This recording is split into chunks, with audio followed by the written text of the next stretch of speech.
औज़ुबिल्लाहिमिनश्शैतानिर्रजीम बिस्मिल्लाहिर्रहमानिर्रहीम।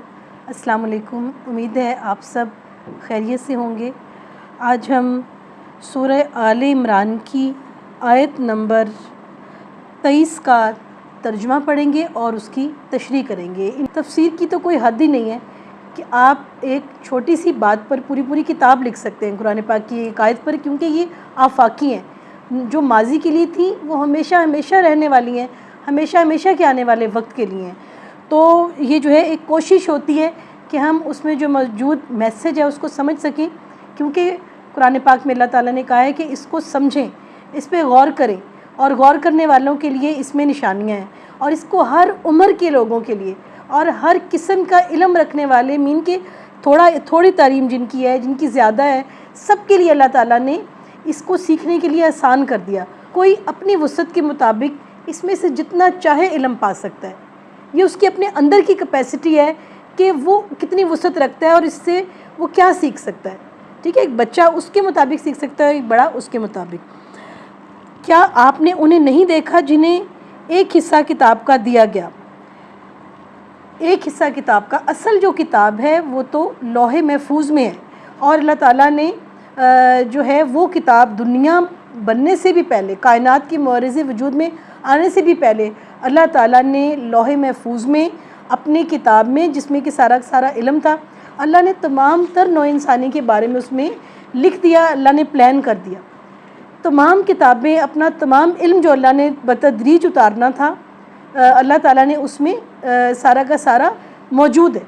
और उस किताब के हिस्से हैं जो अपने अपने वक्त पर अल्लाह ताला मुख्तलिफ अंबिया पे नाजिल करता रहा। मसलन अगर हज़रत इब्राहीम अलैहिस्सलाम पर अल्लाह ने जो कलाम, जो सहीफ़े जो नाजिल किया, वो सब का सब अल्लाह के पास पहले ही अपनी लौह महफूज में मौजूद था, और उसकी तरतीब भी मौजूद थी। इसीलिए नबी पाक सल्लल्लाहु अलैहि वसल्लम ने एक बार फरमाया कि अल्लाह ने मुझे उस वक्त बना दिया था जब अल्लाह ताला ने हज़रत आदम अलैहिस्सलाम अभी मुअर्रिज़े वजूद में आए भी नहीं थे, अल्लाह ताला मुझे अपने इल्म में तख्लीक कर चुका था।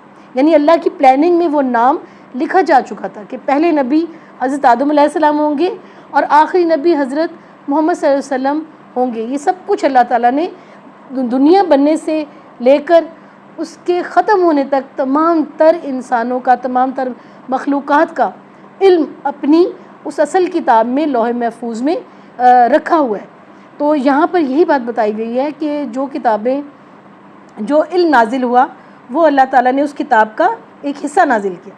किताब का हिस्सा होने से क्या मुराद है कि लौह महफूज में जो किताब है, जिसमें तमाम तर इल्म दर्ज है, उसका एक हिस्सा नाजिल किया जब अल्लाह ताला ने अपनी कोई भी किताब नाजिल की। और तमाम किताबें और कलाम अल्लाह का है, उसमें फ़र्क क्या है? फिर अगर सारी किताबें अल्लाह की हैं तो फ़र्क क्या है? फ़र्क है उसमें शरीयत का, असूल व कवानीन चेंज होते रहे।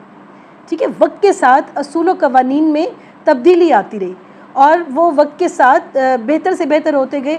बिल्कुल इसकी मिसाल यही है कि जैसे वक्त के साथ चीज़ों के नए वर्जन निकल आते हैं, और पहला वर्जन दूसरे से ज़्यादा परफेक्ट और ज़्यादा प्रैक्टिकल होता है, ज़्यादा जो है वो उससे कहीं ज़्यादा बेहतर और रिफाइंड होता है। तो अल्लाह ताला ने अपना कलाम फिर मुकम्मल कर दिया। वह जो है कुरान पाक में है कि हमने इस दीन को मुकम्मल कर दिया। तो फिर जो है ये नबी पाक सल्लल्लाहु अलैहि वसल्लम पर जो है शरीयत की आखिरी शक्ल आ गई, जो हमेशा महफूज रहेगी। इसके बाद जब हज़रत ईसा अलैहिस्सलाम आएंगे और इमाम मेहदी आएंगे तो इसी शरीयत को नाफिज करेंगे। तमाम तर दीन जो अल्लाह ने भेजे वो सब इस्लाम थे। तो क्या आपने उन्हें नहीं देखा जिन्हें एक हिस्सा किताब का दिया गया? वो अपने आपस के फ़ैसलों के लिए अल्लाह ताला की किताब की तरफ बुलाए जाते हैं। यानी कि यहूद व नसारा, जिनको के तौरात और अंजील दी गई, ये अपने फ़ैसले के लिए, हक़ और बातिल को जानने के लिए जो है अपनी किताब को एक तरफ इनको अल्लाह ताला ने दावत दी कि हक़ और बातिल को जानना है तो अपनी किताबों को देखो। लेकिन हुआ क्या कि इनकी किताबों में भी जो बात लिखी थी वो भी उन्होंने अपने तअस्सुब की वजह से उसको मुकम्मल तौर पे कबूल ना किया, और फिर भी एक जमात इनकी मुंह फेर कर लौट जाती है, और इन्होंने भी अपने दीन में उसी तरह तहरीफ़ात कर दी जैसा कि सब ने की, आज भी लोगों ने की हुई है। अगर हम सच बोलें तो आज भी लोगों ने, तभी तो इतने फ़िरके हैं, एक ही कुरान पाक की इतनी सारी वजाहतें की हुई हैं। हालांकि हमें वो बात करनी चाहिए जो सच हो, और जो सच होगा तो वो हर फ़िरके से बालातर होगा, एक ओरिजिनल बात होगी। کبھی بھی ایسا نہیں ہو سکتا کہ آپ ایک چیز کو صرف اس لیے وہ بات نہ کریں کہ وہ کسی فرقے میں پائی جاتی ہے. ہمیں تو یہ دیکھنا ہے کہ سچ کہاں پایا جاتا ہے، وہ جہاں پر بھی ہے ہم، اور قرآن پاک میں جس کی تصدیق ہے ہمیں وہ بات کرنی ہے. تو انہوں نے جو ہے اپنے کتابوں میں اپنے احکامات کو انہوں نے بھی اپنے مقاصد کے لیے اس کو بدل دیا. اس کی وضاحت آیت نمبر 24 میں کی گئی ہے. اس کی وجہ ان کا یہ کہنا ہے کہ ہمیں تو گنے چنے چند دن کی آگ جلائے گی. ان کی گھڑی گھڑائی باتوں نے انہیں ان کے دین کے بارے میں دھوکے میں ڈال رکھا ہے. اب دیکھیں کہ یہودیوں کا کہنا ہے کہ ہمیں تو جو ہے نا جو بھی عذاب ہوگا تھوڑے سے دنوں کے لیے ہوگا. اس کی مختلف انہوں نے لاجکس بنائی ہوئی ہیں. حضرت موسیٰ علیہ السلام کے وقت پر جس طریقے سے جو ہے اللہ تعالیٰ نے مختلف سزائیں دیں پھر ختم کر دیں، تو انہوں نے یہ سوچا ہوا ہے کہ ہمیں تو تھوڑے دن سزا ہوگی، اس کے بعد سب آزاد ہو جائے گا.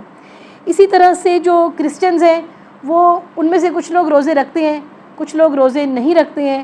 وہ اس کی فرضیت کے بارے میں جو ہے نا ان کے کوئی آئیڈیاز نہیں. ان کا یہ کہنا ہے کہ حضرت عیسیٰ علیہ السلام روزے رکھ گئے ہیں اور ہمارے نہ رکھنے کا کفارہ ان کے روزے رکھ لینا ہے، کہ انہوں نے روزے رکھے تو یہ چیز ہمیں آزاد کر دیتی ہے روزے رکھنے سے. اور مختلف گروہ ہیں، کوئی رکھتا ہے کوئی نہیں رکھتا ہے، یعنی اپنی ہی کتاب کے احکامات بدل دیے. جبکہ قرآن پاک اس بارے میں کہتا ہے کہ روزے جو ہیں وہ پچھلی تمام امتوں پر فرض کیے گئے، جیسا کہ شریعت محمدی میں روزے فرض کیے گئے اسی طرح پچھلی امتوں پر بھی فرض کیے گئے. تو بہرحال اس کی فرضیت کے بارے میں مختلف آئیڈیاز پائے جاتے ہیں. تو جو ہے اس طرح انہوں نے اپنی ہی کتاب کے جو احکامات تھے اس کو جو ہے تبدیل کر لیا. ان کی گھڑی گھڑائی باتوں نے انہیں ان کے دین کے بارے میں دھوکے میں ڈال رکھا ہے. ٹھیک ہے جی. آیت نمبر 25. بس کیا حال ہوگا جب انہیں اس دن جمع کریں گے. کس دن؟ یعنی روزے قیامت، روزے حساب جمع کریں گے، جس کے آنے میں کوئی شک نہیں. یعنی اللہ بار بار کہہ رہا ہے کہ جو ہستی کائنات کو بنا سکتی ہے، اس نظام کو اتنے بیلنس کے ساتھ چلا سکتی ہے، تو یہ کیسے ہو سکتا ہے کہ روزے قیامت نہیں آئے گا؟ اس دن ہر شخص کو اپنا پورا بدلہ دیا جائے گا اور ان پر ظلم نہ کیا جائے گا. ٹھیک ہے جی. کہ یہ جو باتیں ہیں یہ سب کی سب جو ہے جو یہ باتیں قرآن پاک میں یا اپنی کتابوں میں جنہوں نے تحریفات کی ان کو اللہ تعالیٰ معاف نہیں کرے گا، اور ان کو جو ہے حق سچ ان کے سامنے کھل جائے گا اور جو ہے ان کا پورا حساب انہیں دیا جائے گا. ہمارا آج کا لیکچر یہاں تک ختم ہوا. انشاءاللہ نیکسٹ لیکچر میں آپ سے ملاقات ہوگی. اللہ حافظ.